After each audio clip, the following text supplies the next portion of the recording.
Hello, beautiful spiritual beings. It's B from Being Blissfully Zen. Thank you for joining me. You've been led here for a reason, since there are no accidents in life. Welcome to my channel, and may you open up to your full spiritual potential now. Today's video is part one of a two-part series. In the first part, we're going to explore a deep life lesson, one that often takes years to understand. And in part two, I'll share some gentle practices and techniques to help you embody this understanding and truly live from it. So today is about awareness, understanding the pattern, seeing the truth clearly. For a long time in my life, I believed that certain feelings like joy, desire, motivation, the sense of aliveness were coming from outside of me, from another person, or from a situation, maybe from a particular chapter of life.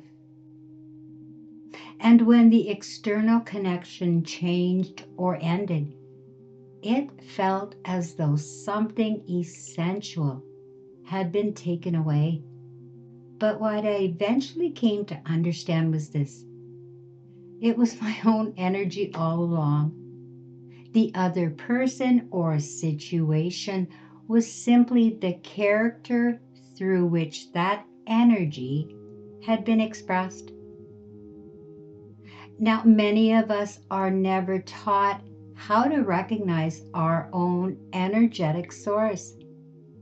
We're taught to look outward, to attach vitality and meaning to other people. Energy doesn't originate there.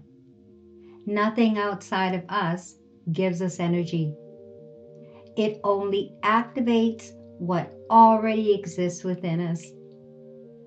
For those of us who are deeply sensitive or empathetic, this experience can feel especially intense. Empaths don't just notice emotion, they feel it everywhere.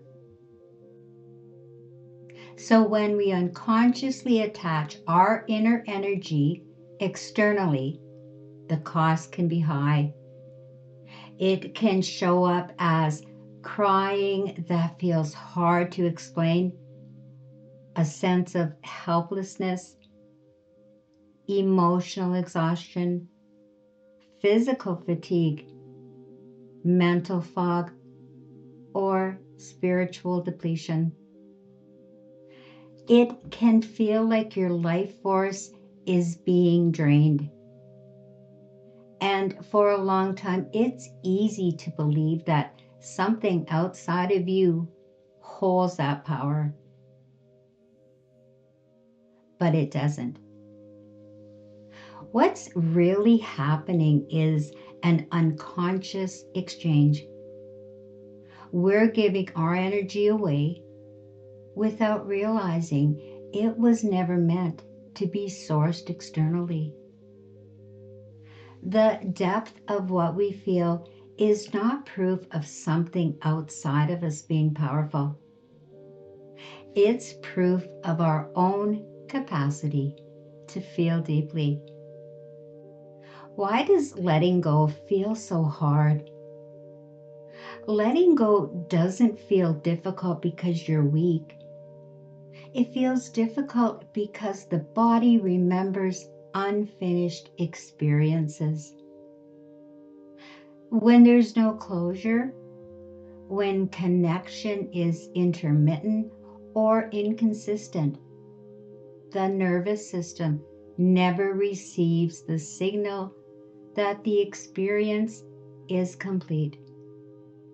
So it stays activated and it waits. Often, What we're attached to is not a person or a situation at all. It's a state of feeling alive, awakened, energized, expanded. The nervous system bonds to intensity, especially when desire or joy, self-expression are suppressed earlier in life. When that energy finally awakens, the body and mind say, don't let this go. Not because the source is external, but because the feeling is very meaningful. From a spiritual perspective, this is not an attachment to another being. It's the nervous system learning a brand new frequency.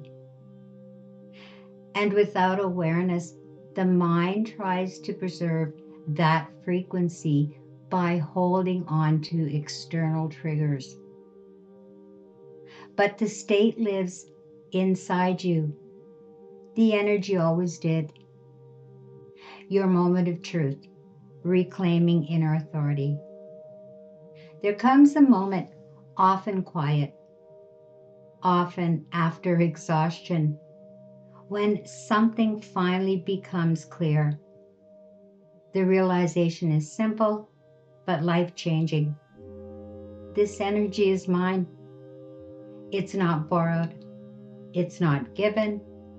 It's not owned by anyone else. It's mine. Desire is an internal energy. Joy is an internal energy. Aliveness is an internal energy. No one supplies it. No one else owns it. When we believe our vitality comes from outside ourselves, we give our energy away. But reclaiming inner authority means shifting the source inward. It means saying, I am the one who feels. I am the one who generates energy. I am the source of my own aliveness. Now, this doesn't disconnect us from others. It actually frees us because we no longer cling to keep a feeling alive. What is the true life lesson? This is the deeper lesson beneath it all. The lesson was never about love. It was all about self-sourcing. Desire does not require possession. Romance does not require pursuit. Love does not require exhaustion.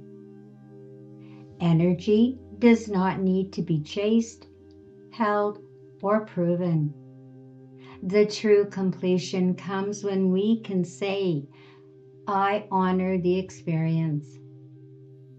I honored what is awakened in me, and I no longer need to reopen the bond to keep the energy alive. This is how a cycle ends without bitterness. This is how we appreciate the experience without reliving it. This is how we keep the wisdom without reopening the wound. When we self-source our energy, we don't erase the past, we integrate it. And integration is peace. In part 2, I'll share gentle practices to help you move from understanding this to truly living it. Ways to complete unfinished energy in the body, to reclaim vitality without attachment, and to feel whole without sourcing yourself. So if this resonated with you, I invite you to join me for part 2. Also, if you enjoyed this video, please feel free to like, share, or consider subscribing to my channel. being blissfully zen for more spiritually awakening tips.